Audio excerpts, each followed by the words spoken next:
Hello, welcome to the Voice Den. We are session 8. 8 episodes. Wow. Thank you all for being here. I am so excited to be sharing this final session of the Voice Den with you for 2020. What a year. What a crazy year. What a crazy year it's been. But let's focus on the holiday season. Let's have some fun. We've got some fantastic voicefluencers on the show today, and I'm so thankful that you are all here.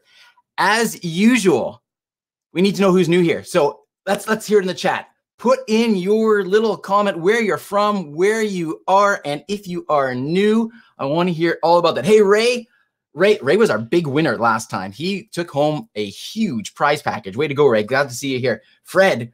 Hey, Fred. Good to see you too. Welcome, everybody. Welcome. It is fantastic. What else? Happy to be back. Great. Anybody new? Anybody new here? Or are we all old timers here in the Voice Den? Put it in the chat. Let's hear it. I want to know. I want to know for sure. Seattle. All right. Hey, Ashwin. Ashwin, it's great to have you here. Ashwin is one of our voicefluencers, and we're going to get to introducing the voicefluencers in just a second. But what you will know is typically on the Voice Den, I like to run a quick little poll to find out who's is here for their first time. Well, not today, because we're all among friends. First time. Ashwin is first time, and he's a voicefluencer. That's pretty good. That's a pretty good record, Ashwin. All right. Janice, first time. Welcome, Janice. Andrew from Phoenix. Shan, is it? I hope I'm pronouncing the name right. From Houston. Oh, Jean-Paul, newbie. All right. And oh, yes, from Poland. We're going to get to that. We're going to get to that, Michal. All right. So here's the deal. We're among friends. It's the holiday season. I've got a holiday themed poll for you. You ready for this one? And come on, be honest with this one. Here it is. Look down on the bottom of your screen. You're going to see a poll. Come on, here it is. Have you ever regifted a holiday gift? Be honest. Let's hear it. Come on. What's it going to be? Let's see. Yes, guilty as charged, or no way. One guilty as charged. Yeah, guilty. One person, two people, a couple people say no way. That's my story, and I'm sticking to it. I don't believe you. Just for the record, I don't believe you. But all right, whatever. Guilty as charged. 12, 14. Oh, everybody regifts gifts. For bonus points, put in the chat what you have regifted. What's the craziest thing you've regifted? I want to see that. All right. while you are doing that, we need to get to some special announcements, okay? First off, I want to say, I'm just looking at these votes here. 84% have regifted something. Amazing. All right. So we need to get to a couple of special thank yous. And the first one, of course, is our sponsor. Been a really great sponsor for really like half a year. Amazon, hope everybody's devices are muted. Amazon Alexa, thank you so much for your sponsorship and for your support of the show. It is tremendous, and it wouldn't be doing this without you. So thank you so much. As well, I want to give a shout out to a couple of key partners. Attention Live, who has helped with a lot of the media for this, and Audio Brain, who's done all the sonic branding that you hear. So thank you to those two companies as well. Now, we have to get to the Voicefluencers, and let's talk a little bit about who is on the show, and then we're going to bring them all up, and we are going to have some fun. So first of all, we have Professor UX, Rebecca Evanhoe. It is a pleasure to have Rebecca here. She is a conversation designer from Pratt Institute. Rebecca loves being a conversation designer, and she's actually co-authoring a book about it, Conversations with Things, UX design for chat and voice, and it's going to be released in 2021. So look out for that. Oh, and by the way, this is, I think, the most multinational set of voicefluencers that we've ever had. The 5 voicefluencers, they are all born in a different country. If anybody knows if they can name the 5 countries, that's bonus points. Put that in the chat as well. All right. This is really cool. So maybe I'm not going to tell you where they're from. See if anybody can get it. And I'll tell you afterwards. All right. So that's Rebecca. Then we have Ashwin Karuhatty. Ashwin Karuhatty. He is the head of global product partnerships for Google Assistant. And here's an interesting fact about Ashwin. He played Div 1 cricket in Australia. No idea. Very cool. He's a senior level executive who believes in maximizing business value through collaborative leadership, focusing on strategic insights and driving operational excellence. He has over 18 years of experience in established as well as mid-sized companies across various functions like business strategy, audience and product marketing, enterprise sales and operations, and technology evangelism. And as Ashwin said, he's a first-timer here. So Ashwin, it's a real pleasure to have you here. Thanks so much for being here. Then we have Emily Lonetto, otherwise known as Amplify. Those of you that are users of VoiceFlow will be familiar with her. She is the head of growth at VoiceFlow. And interesting fact about her, she once held a national high score in a video game on PS2. What game was that, Emily? We got to know that. You can either answer that in the chat or we'll find out when you come on screen. She's the head of growth at VoiceFlow. Prior to VoiceFlow, Emily led experimental growth at Clio, PartnerStack, and Tilt.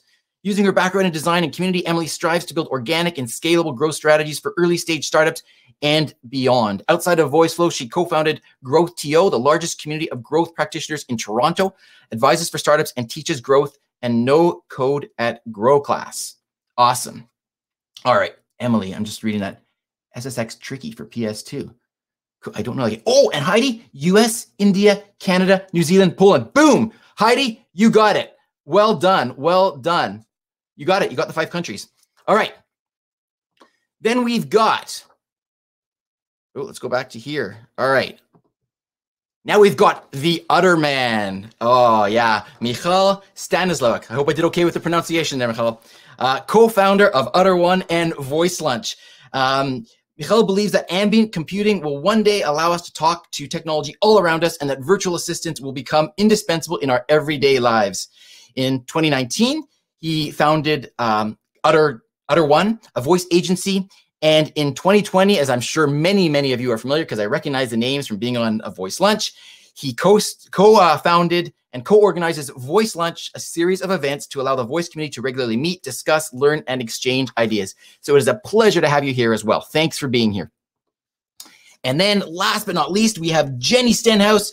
She's been a regular on the Voice Den as well, the builder.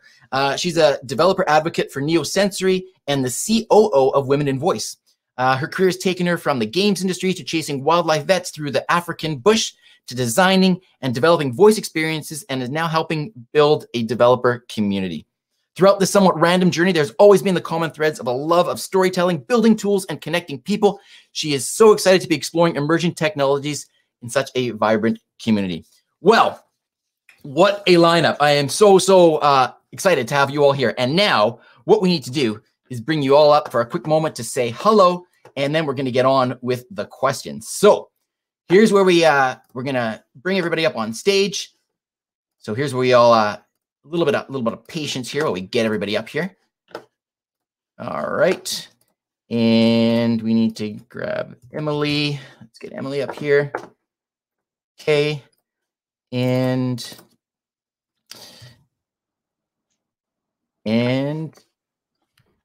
there we go. So all the Voicefluencers should be coming up here. Hello, guys. Hello, everybody. Hello. Hey, Terry. Hi, everyone. How's it going? We've got a couple more people still joining us. Well, welcome. Let's just do a quick little round. Say hello. Maybe tell us where you're from, and then, well, we kind of know that a little bit about it, but just who you are, and maybe the interesting fact about you. Michal, you're first on the screen, so say hello. Give us a quick 5-10 second introduction. Hello, everyone. I'm absolutely amazed to be here. Thank you, Terry, for the invitation. Interesting fact: it's 2 a.m. in Poland. That's number one.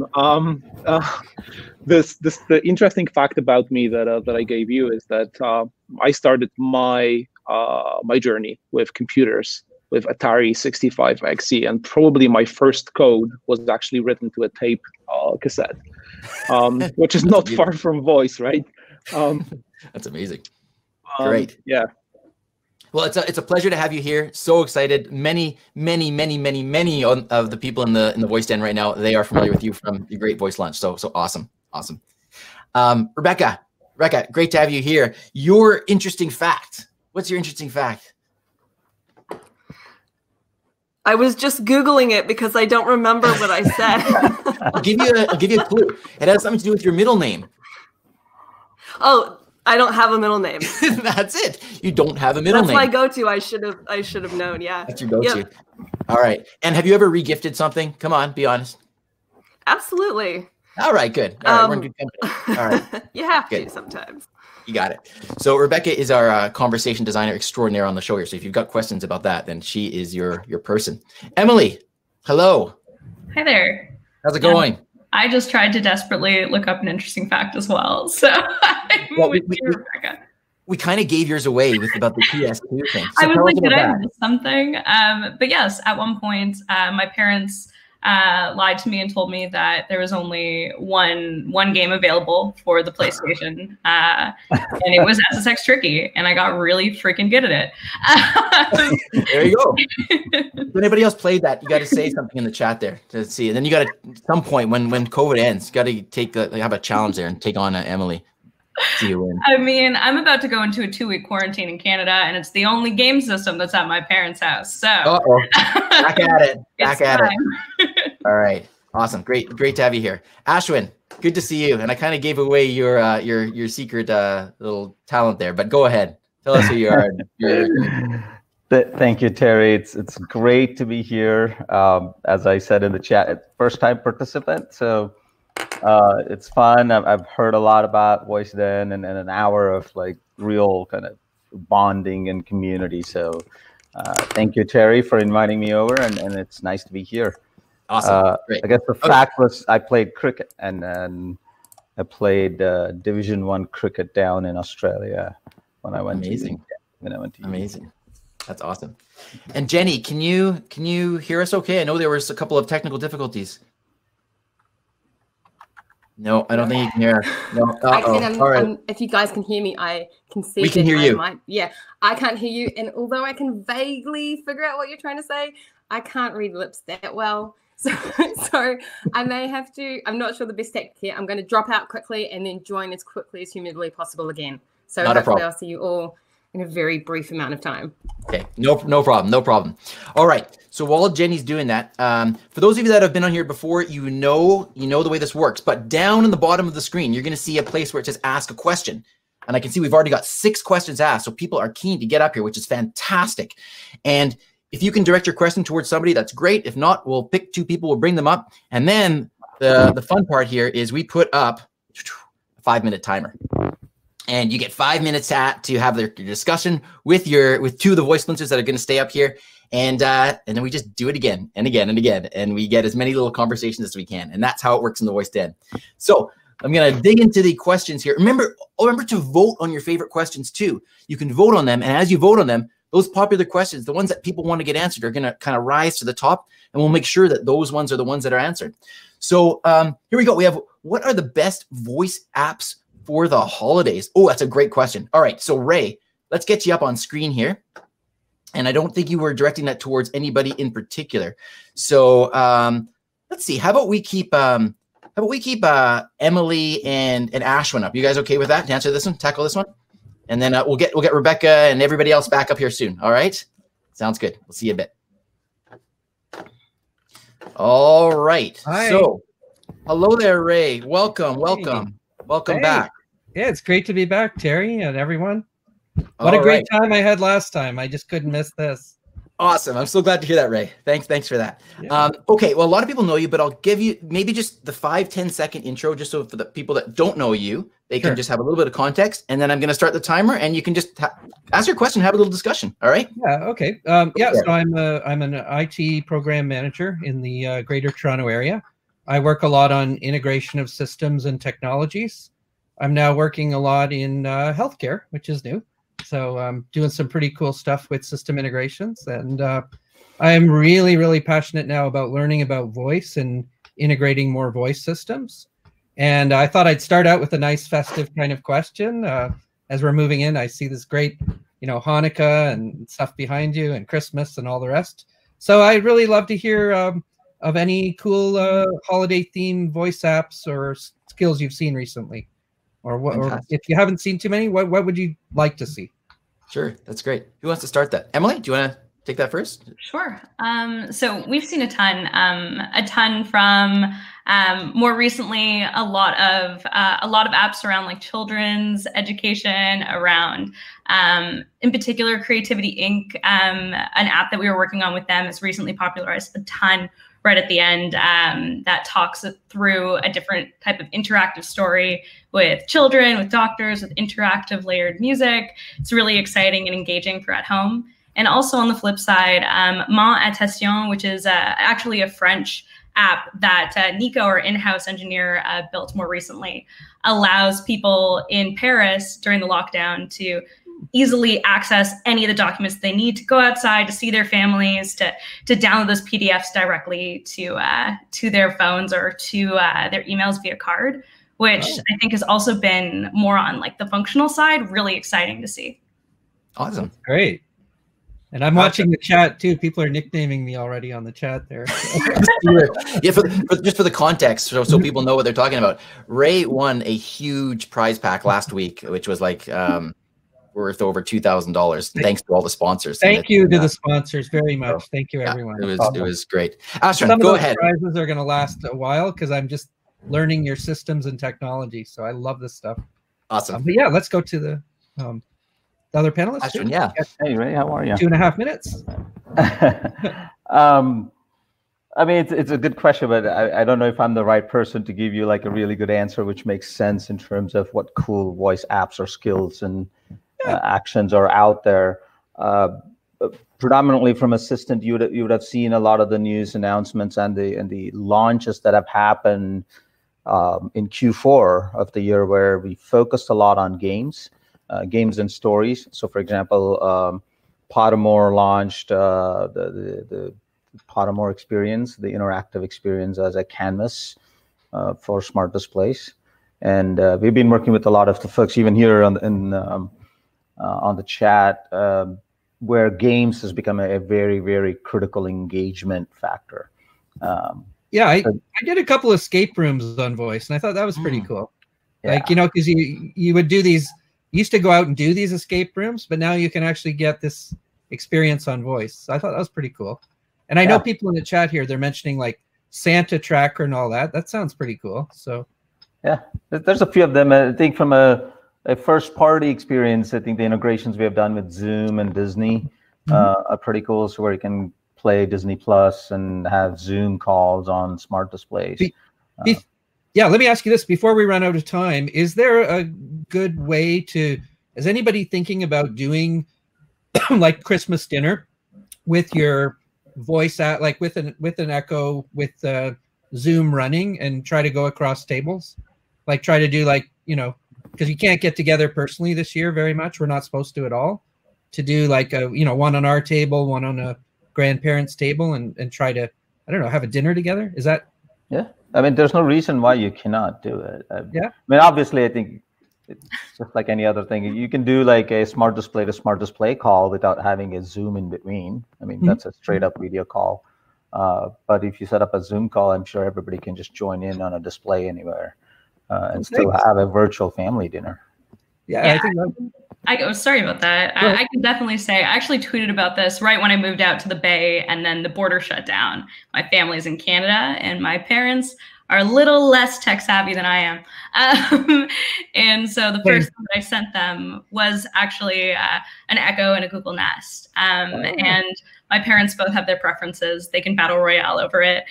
And because I have both, it's been an easy way for us to drop in and stay in contact. So definitely thinking about it for the holidays as well.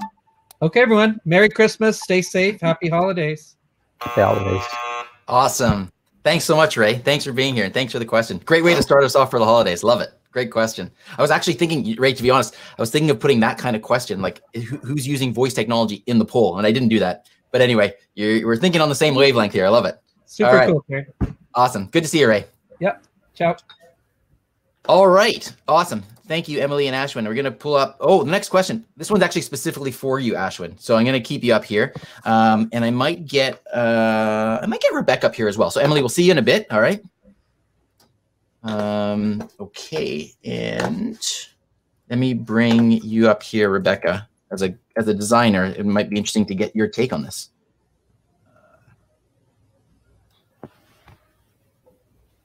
All right. And so, and the person asking the question, of course, we've got to bring them up.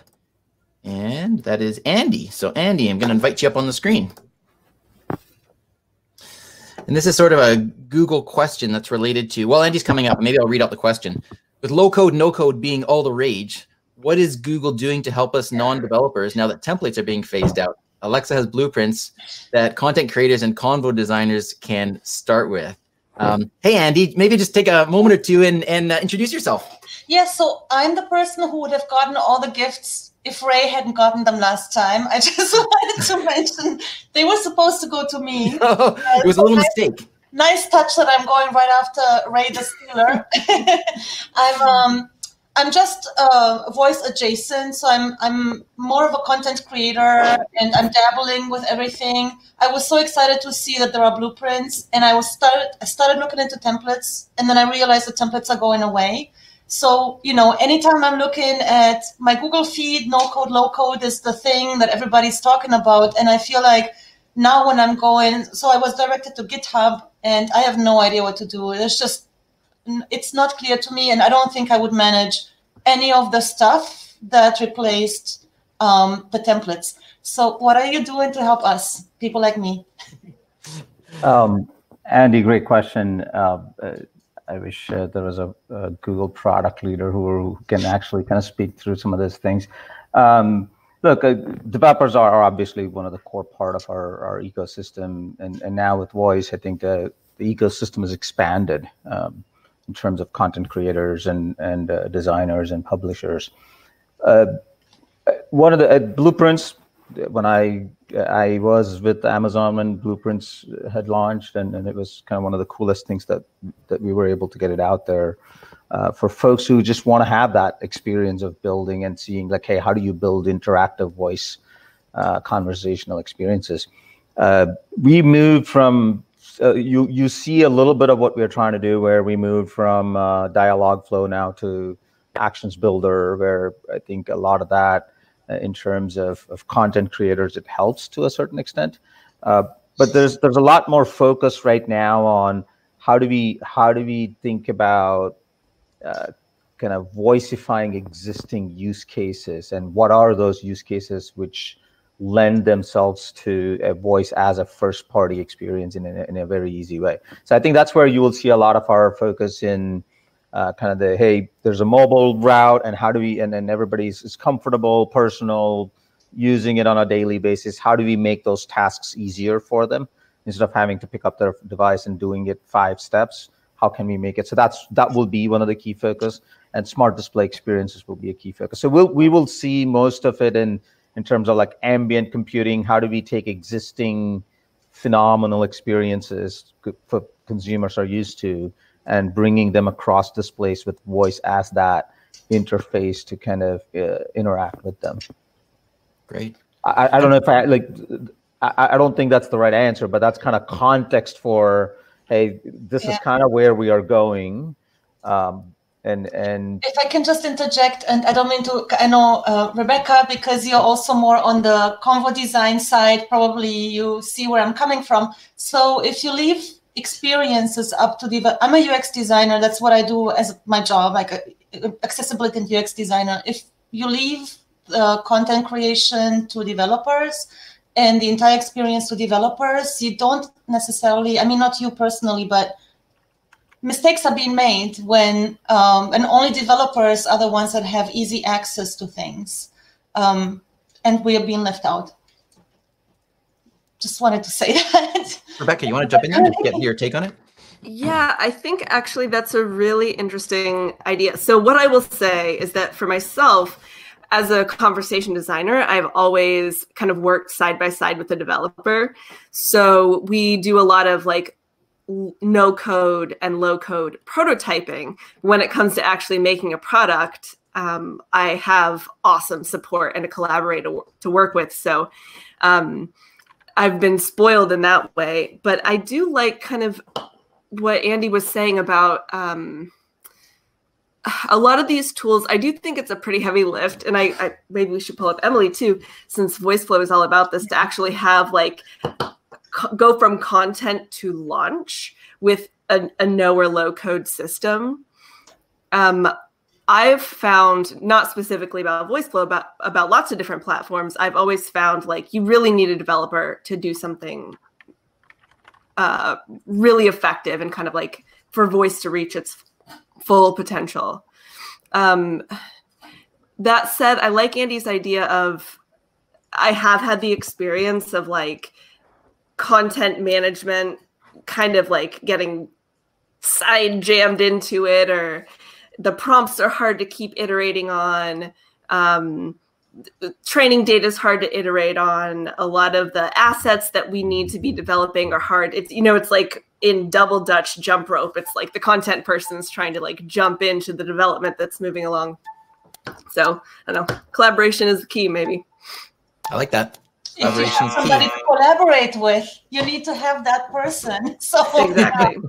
Thank you, Andy. It's a great question. It's a great, I mean, as happens so often with these questions that come up here, it's like we could do a whole hour discussion about each of these individual questions, and we're just sort of just scraping the surface. But those are the rules. We got to move on. So thanks, Andy, so much, and thank you for the answer, Ashwin and Rebecca.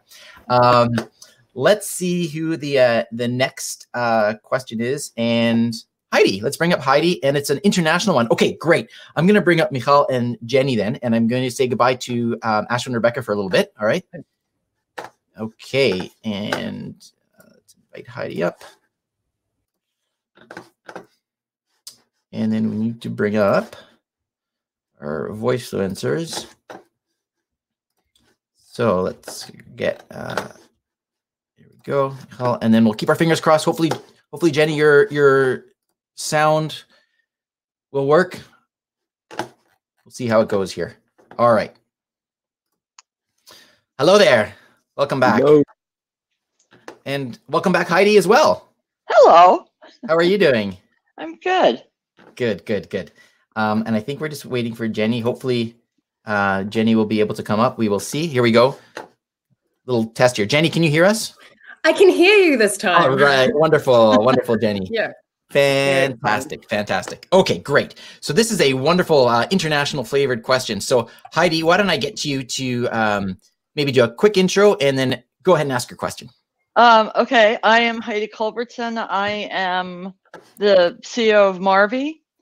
We do voice experiences for the over 50. I was on episode 5, 4, can't remember, Teri. Can't remember. I thought, since we have an international panel, that it would be interesting to ask an international type question. So I thought I'd love to have all 5. Let's do a 60-second speed test. which is reliant on you, Teri. All right. All right. What's one thing, one trend, one concept, one difference that you either see or hear most about from your audience, whoever that audience is, across the globe? Because we've got 5 different countries involved here. So I thought I'd leave it very open, but ask an international type question. Great. Who wants to start? And hi to both of you.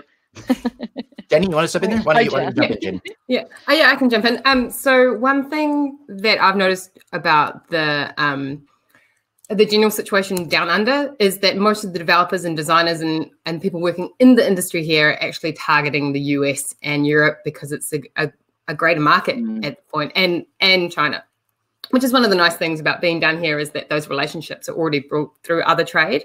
So we do kind of get the pick of the crop, which is lovely. As what I see and notice as a consumer here is that voice interactions are being pushed a lot on other media. Like in our local media, we have a lot of, listen to us on Alexa, or listen to us, or ask Google this and that about our services. Just recently driving through a couple of our local towns, I noticed that in their local small town marketing, they will have check us out on Alexa, or ask Alexa about Mata Mata, for example, which is quite interesting because lots of New Zealand place names are extremely hard for Alexa to understand.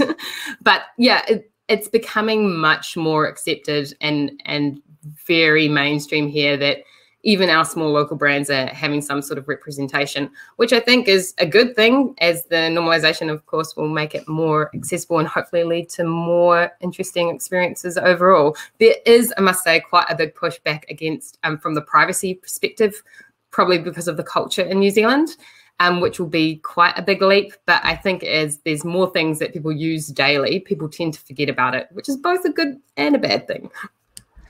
Great. Thank you. That's good. Michal. All right. So from our perspective, Poland is a bit on the outskirts of voice, if you think about it. I mean, Google Assistant is only available here on mobile, not even on smart speakers. So, if you're an average Polish person, you can't get a smart speaker with a voice assistant from any of the platforms, which gives us, I think, a kind of an interesting perspective, because we're trying to move within the market where, we were completely uncertain when we started in 2019 if we are going to have, maybe 5 people across our skills. And it turned out that, once we started and we developed a few games, we saw that there's a lot of people actually using it, which was kind of unexpected, but also good at the same time. And that comes with no advertising. I mean, I know you guys are kind of used to having, outdoor advertising about this platform and that platform. None of that is happening in Poland.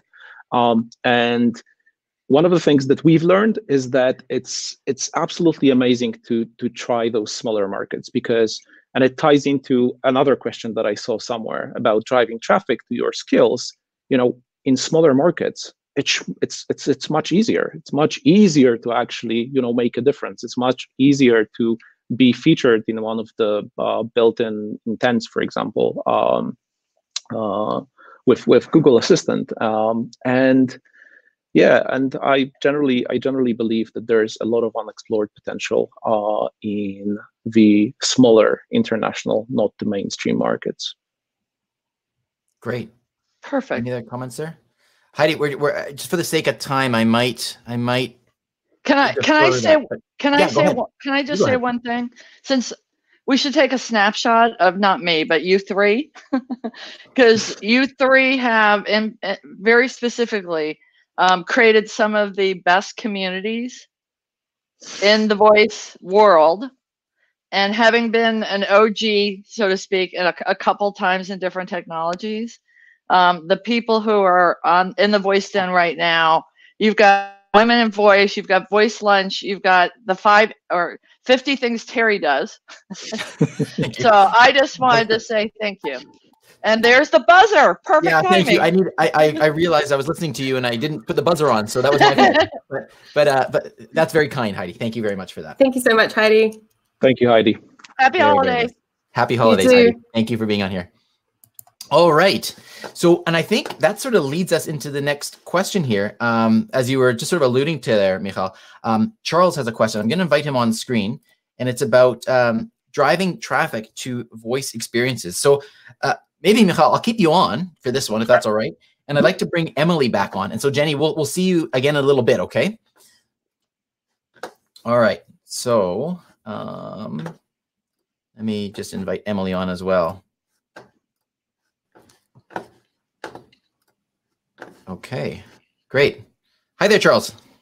Hello. How are you doing? Yeah, a bit tired. It's pretty late here in London. So what time is it there for you? 1:30. But yeah, and then Michal? Wow, that is very, very impressive. Well, if I could give you a gift to the community, committed to the cause, because this is our time, isn't it? Well, wonderful. It's wonderful to see you here, and I know that Michal's up and he's in the middle of the night as well there. So the international people are hanging in there. So well done, well done. Let's put 5 minutes up on the timer. I'll get you to give a quick intro and fire away with your question. Sure. So I've been working in voice since 2015. The first thing we did was to try to see if you could book things using voice. So booking airline tickets using your voice in 2015, that's where I started. But where we've taken ourselves right now is we've got a whole load of clients and a whole load of skills that we produce from my business, which is a company called Say It Now. And we're interested to see how other people are driving traffic to their skills. We've had a huge amount of success this year using specific in-stream audio ads. So understanding that people are listening to audio on a smart speaker and serving audio ads within that stream and driving traffic that way. But I'm really keen to understand how other people are getting traffic to their voice skills. That's the question. Fire away. Who wants to start? I can jump in. Oh, sorry about that. Yeah. I think that there's a couple different ways of approaching it. I think that we all know discoverability in voice. It's nascent. We're getting there. We're hoping that it will get there much faster than it did with the internet originally. I think that there's a few ways that you can approach it. One is thinking about natural SEO in the way that we naturally ask for things, naturally search for things, and trying to own that space in your invocation name, in the terminology that people would naturally use when they are exploring their voice device, assuming that they're not looking at a device or actually searching.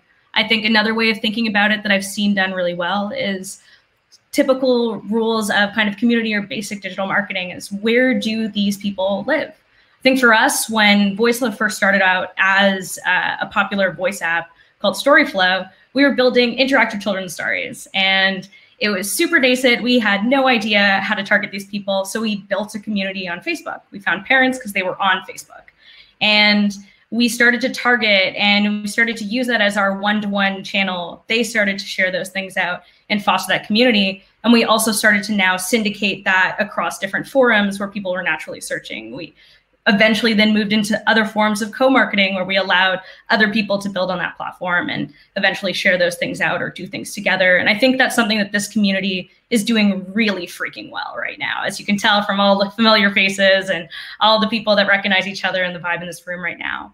And I think lastly is also around leveraging existing channels that you may have, especially if you're building for a brand or where you have a niche existing already. Leverage that and use those traditional email, use SMS. I think I've seen really, really well with some of the deep links with Alexa and Google in particular, and build pages where people are searching so you can come up with that. So when you're talking about that, are you looking about quick links? So the quick links product that Alexa has delivered, what kind of uplift have you seen when you use kind of quick links above other kind of standard channels? So I think with quick links, it still requires you being able to target them in some ways. So you can't just serve up a quick link and hope that someone finds that, unfortunately. But where I have seen it successful is Community, which is a text app, has used that in the past, where I've seen a lot of people who are now embedding via SMS. So they are more likely to have Google Assistant, more likely to have Alexa on their phone already. So at least there's something that they can pull up. rather than hoping that they're by a device. What are those top level tags? So how are you trying to get down to those audiences that you know already have those devices or are already kind of regular users of those devices? Because that's the key, isn't it? Yeah, so there's two ways that I would approach this. So unfortunately, in a lot of cases, you can't just tag Alexa owners and hope for the best, or Google owners. What I would recommend is I would start, or what I've seen is people would do pillar pages that are specifically for like how to set up Alexa routines, as an example. Someone won't click that unless they probably have an Alexa. And then cookie those people or bring those into an audience, build those into lookalike audiences, and now you start to figure out, okay, you got to get more creative with just where you first find those people, and then you can multiply from there. Or if it's an existing community, survey, at least for the beginning. Thank you. This is great advice. Yeah, Michal, we're gonna keep you up here for the next question because I know you didn't get much chance to answer. No, that's fine. Yeah, two things for me. Natural traffic through built-in intents and possibly other skills like games, and we've used that with success. Actually driving traffic from a skill that is built on top of a built-in intent. And the second one is packaging. Just quickly, can you talk more about NFSI? So how important do you think NFSI will be next year? I'm gonna get you guys to take this maybe offline because we gotta keep going, and I want to get more. It's an important question, you know. But I appreciate it, Charles, and I know, boy, you've got a lot of great questions. I have to say, a lot of great. Again, this is one of these times that we could have a whole hour on just this one little bit. So if that's all right, let's keep going. I'm gonna keep Michal up here because I want to give him a little bit more of an opportunity to answer the question as well. But I mean, it's just the fact that we were down to the wire there, and there's more that we could say. That's a really valuable question, Charles. So I do appreciate that very much. Thank you for that. All right. So having said that, let's go with. I'm actually going to go to the question where it says, remember to vote for the questions, everybody. Let's keep voting for them so we can see what are the most popular questions here, and we can get those questions answered. So there's a question here specifically for Michal, so I'm going to keep that one, and let's do that one now so that you can lead us off with that one. It's from Alan. So we're going to invite Alan up, and let's bring Jennie back up for her thoughts on what she's hoping for in 2021, and we'll see you in a bit, Emily. All right, so. Oh boy, this is a really good question. And I wish I had 50 minutes for it. You got 5. Let me find Jennie here. All right, there's Jennie. Okay, Alan, good to see you. Good to see you. Good to see you, Teri. All right, Alan, let's have a quick little intro here as Jennie's coming up, and then we'll let Michal kick this one off. Oh, and Jennie's going to be doing it. Fantastic.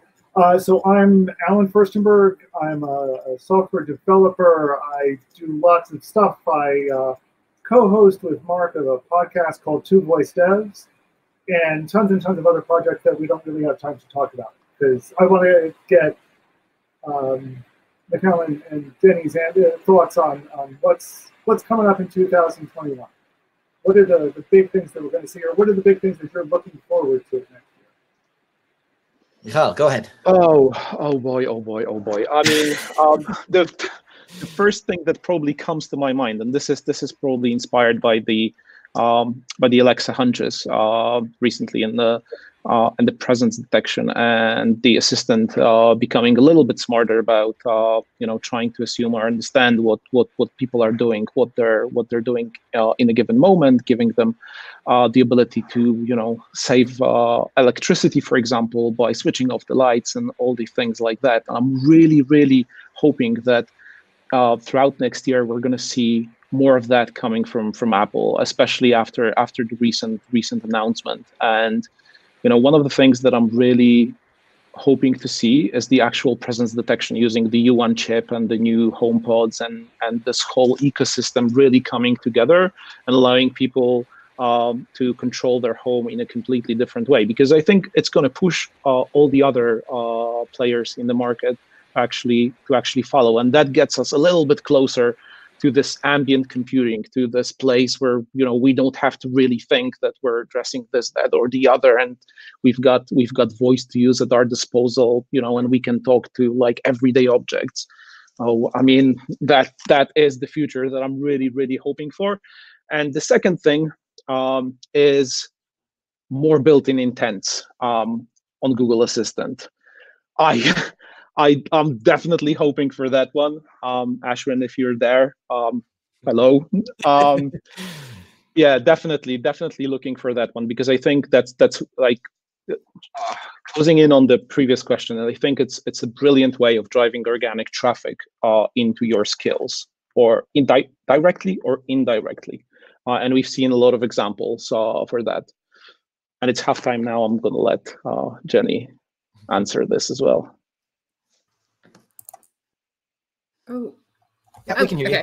Sorry, yeah, I'm just struggling with technical difficulties today. So for 2021, the things that hi, Alan, nice to you. I think I do the same thing as you do and start a billion projects at once. But the things that I want to make sure I work on next year will definitely be I'd love to see true multimodal. You know, I want to be able to be in that situation where I just switch my head from this screen to that screen and it's going to come up with exactly what I want.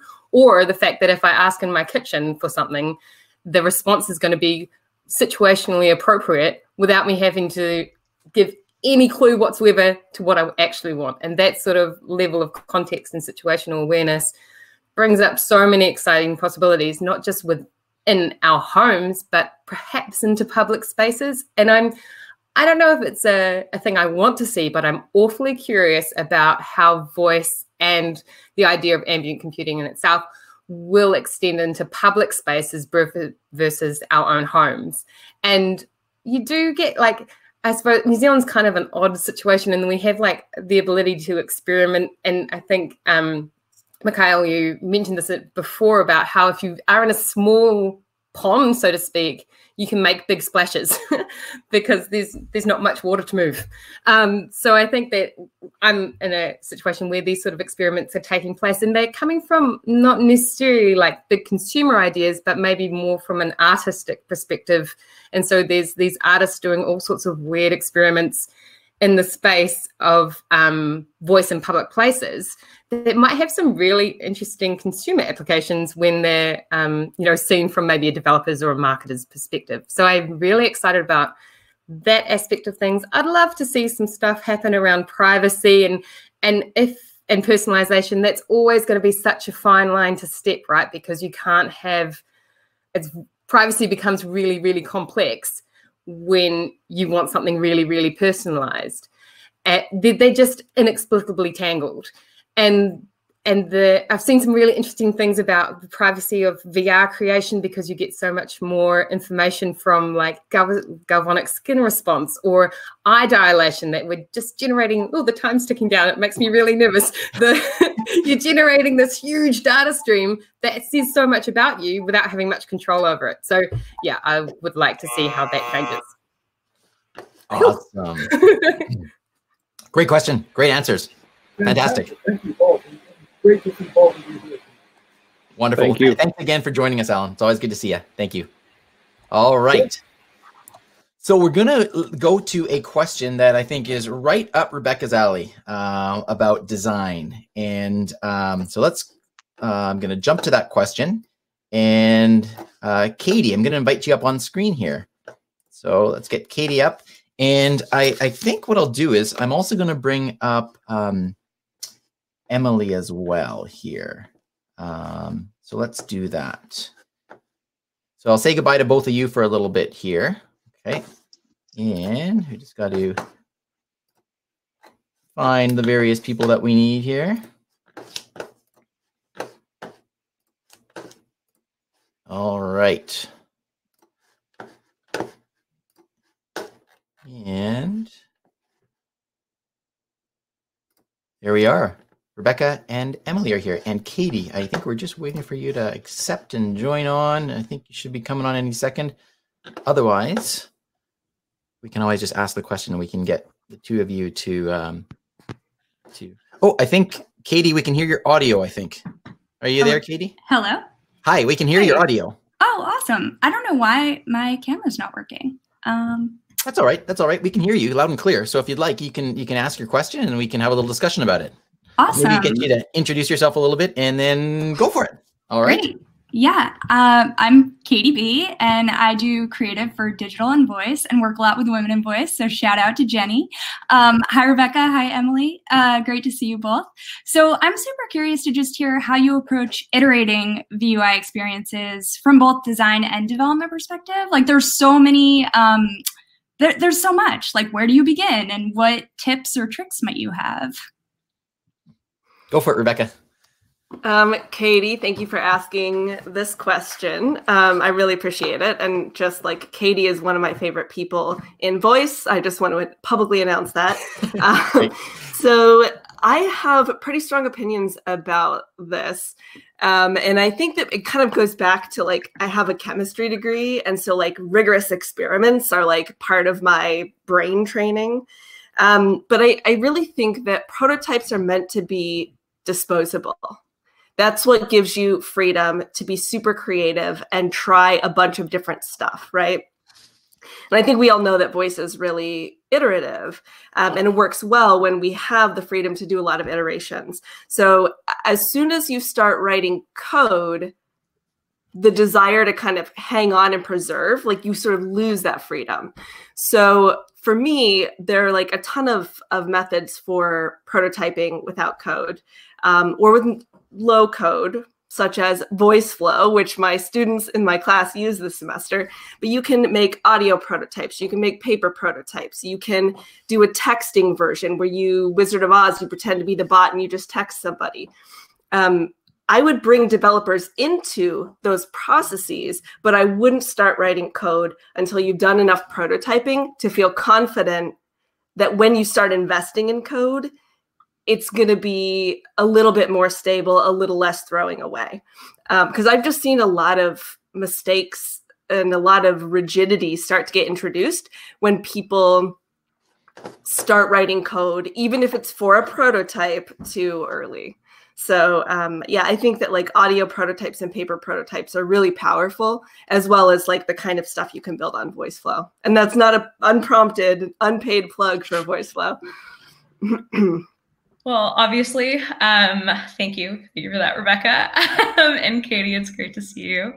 I think we think about this a lot since we focus a lot on how designers deal with prototyping, what developers expect from prototypes, and also just kind of what that looks like when they work together. And I think there's a few things that I would take in mind here. Like, first one is really thinking about context first. I think what's really difficult about prototyping is a lot of people first jump in with voice where they're like, voice first, voice only. And a lot of times what they'll do is, even if they want a multimodal experience, they'll start with just the voice. And I think that it's really important to set that context in the same way when you do graphic design and you set, or you do GUI design and you set that this is for desktop or this is for mobile. You've got to do the same at the beginning when you get in that right mind frame for prototyping. So I think that's the first one. The second one, in terms of iteration, like I totally agree with Rebecca in that sense, where I think there's the approach at the beginning where you want to do that paper, you want to do the back and forth or test how natural that conversation is before you go and you get too deep into a prototype where it feels like a sunk cost. And because that's the worst feeling, especially as someone who's so motivated in that creative space. And I think as well, what we like to focus on and what we like to empower people to do is think about versioning. Versioning in the same way that you save code with GitHub and you have different branches, you're going to want to do that as a designer as well, where you're going to save multiple versions and iterations of your product and your project. And you're going to want to test those out with people if you can. Because you're always going to have a level of bias and expectation, having been the person who wrote those initial lines, who wrote that context, and you're not going to get that until you actually do blind testing with someone. And it could be as scrappy as forcing one of your friends to do it while you awkwardly scribble down notes, or it could be something a little bit more formal around trying to change the dynamic of how you send that link out? Do you try it where it's multimodal? Does it work without a visual? And play around with those things. I think the people that are going to get that down to a science are going to do some really amazing things, especially in the new year and moving forward. Wonderful. Awesome. Awesome answers. Love that. And you guys even beat the buzzer. I can stop the timer. All right. Well done. Well done. And thank you, Katie. Great question. Thanks so much, Katie. Thank you. Awesome. Thanks, Katie. We'll try to get one more question in here. And the reason I want to try to get this question in here is I think it's really fitting for the kind of last question to wrap up the Voice Den for 2020. And it's all about community building. And the question is, how do you see community building changing post-COVID? Now, this was asked by Pete. I think if I'm not mistaken, I think Pete had to go. But I just love the question about community. And so what I want to do is I want to bring up Ashwin. I'd love to bring up Michal again. Two people that I know that are very, very interested and enthusiastic about community building. So thank you to Emily and Rebecca again. And let's bring up these two gentlemen for the last question here. Bear with me here as I find you guys. So Ashwin, there you are. And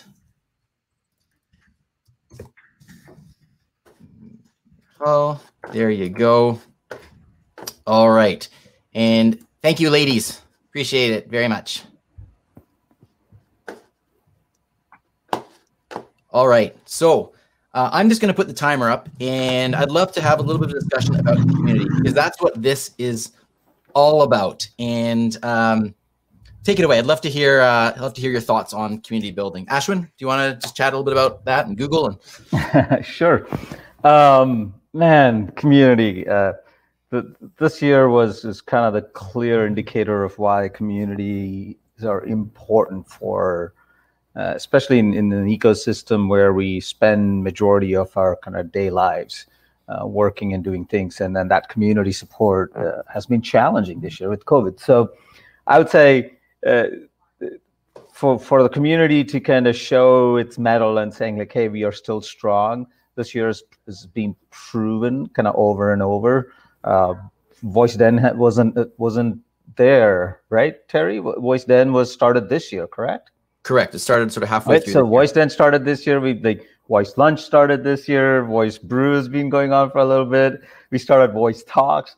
So all of these will not happen if there's not a very strong community. So I feel like 2021 is just going to be the next step forward in kind of getting to that next step in terms of scale, in terms of support, in terms of being there for each other, in terms of doing events, in terms of highlighting partners. I mean, Voice Den, Voice Lunch, Voice Brew, all of these folks, we need to kind of support and encourage and grow their audience and ecosystem, because there's so much value being brought out to the ecosystem. So I would say from a Google Assistant standpoint, we're excited. We just I think the first time publicly, if Pete's okay with it, I will share, we committed to 2021 Voice Talks, right? So we're gonna be supporting Voice Talks for the entire year. So we'll do a lot of those things in 2021. So the community is important.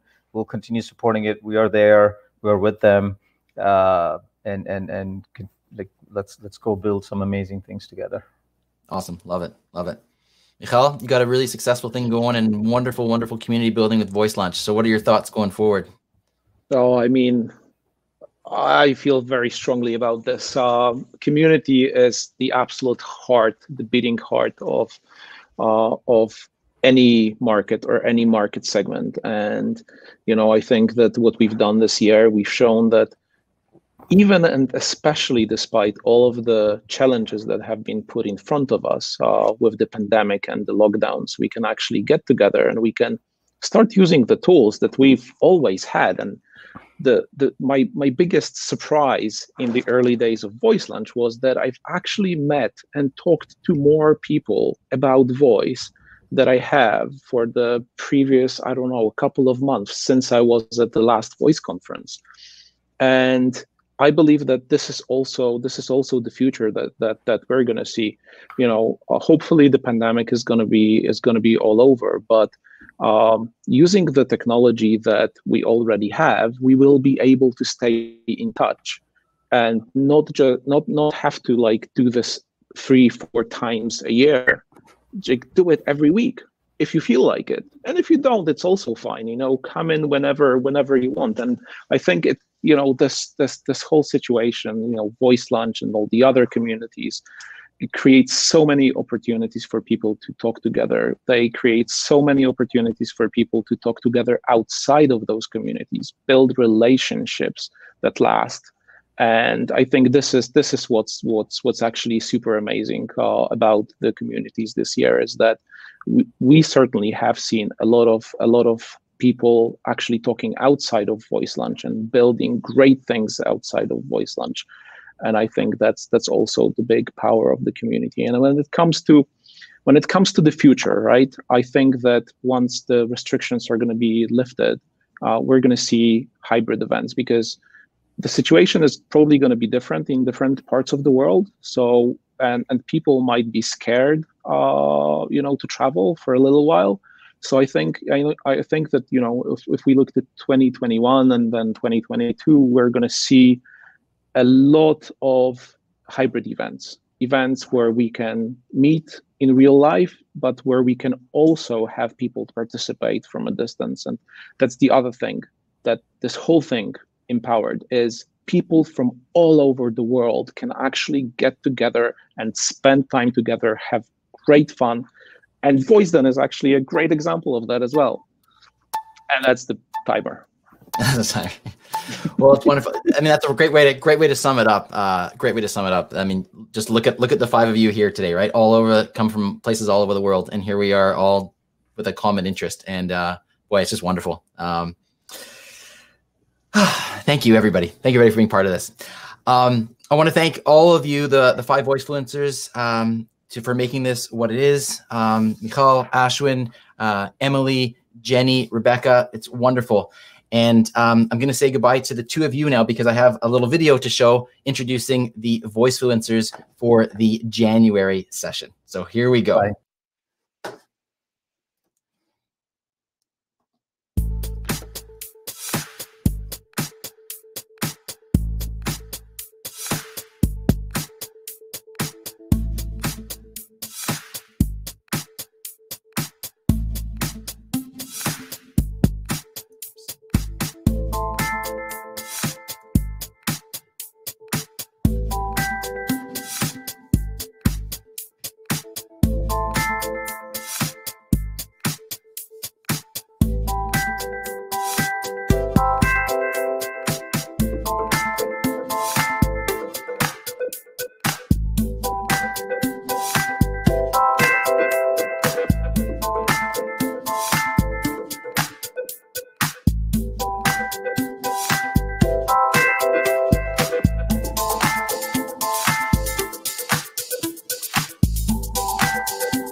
So that's a little taste of what is coming up for January. So excited about that lineup.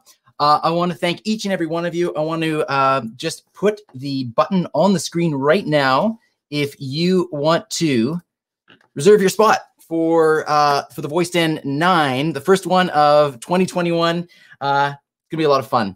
And boy, again, thank you to everybody. Thank you to the Voicefluencers, and most importantly, thank you to you, the voice community, for supporting this, the VoiceDen, but also supporting all the other great things that are going on in the voice community and making it what it is. 2020 was a tough year, but you know, these opportunities to get together and chat. They're so much fun. And I thank you for your support and for your participation and all of that stuff. It is just so appreciated. So everybody have the best of holidays. Stay safe, stay healthy. Happy Hanukkah, happy Kwanzaa, Merry Christmas, any other holidays that you celebrate, all the very best. And I'm going to, if you want to join us on Discord, our little after party, I'll put the link in right now. I almost forgot that. That's there for you to join us. And there you are. I'm going to sign off with a couple of credits. Thank you, everybody, one and all. Again, happy holidays.